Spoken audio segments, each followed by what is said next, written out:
అందరికీ నమస్కారం. ఈ సినిమాలో క్యారెక్టర్ బాగుందని అందరూ ఫోన్ చేసి చెప్తుంటే చాలా సంతోషంగా ఉంది. నాకు అవకాశం ఇచ్చిన మా డైరెక్టర్ హరీష్ శంకర్ గారికి, దిల్ రాజు గారికి, శిరీష్ గారికి, లక్ష్మణ్ గారికి నా కృతజ్ఞతలు. బంధాలకి బాంధవ్యాలకి రోజులు కావని నేను మొత్తుకుంటూనే ఉన్నాను. కానీ ఈ రోజుల్లో బంధాలకి బాంధవ్యాలకి పెట్టింది పేరు దిల్ రాజు గారి బ్యానర్. ఆయన బ్యానర్లో ఒక్కసారి వర్క్ చేసిన వాళ్ళు ఆ బంధాలకి బాంధవ్యాలకి ఫిదా అయిపోతారు. సో ఈ బ్యానర్లో నేను చాలా మంచి సినిమాలు చేశాను.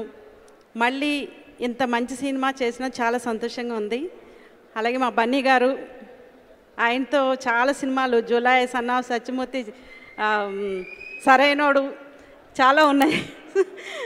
ఆయన సెట్లో ఉండే ఎనర్జీ వేరు, మొత్తం పాజిటివ్ వైబ్రేషన్స్. ఆయన ఎనర్జీ చూస్తే చాలా ముచ్చటేస్తుంది. అసలు బన్నీ గారు థ్యాంక్ యూ, మీకు మళ్ళీ మీతో యాక్ట్ చేసే అవకాశం నాకు దక్కింది. Thank you. అలాగే ఈ సినిమాని ఇంత పెద్ద హిట్ చేసిన ప్రేక్షకులందరికీ పాదాభివందనం. ఇంకా పెద్ద హిట్ అవుతుంది, మళ్ళీ కలుసుకుందాం. థ్యాంక్ యూ అండి. Thank you so much. ఇప్పుడు సుదర్శన్ గారిని మాట్లాడవాలి.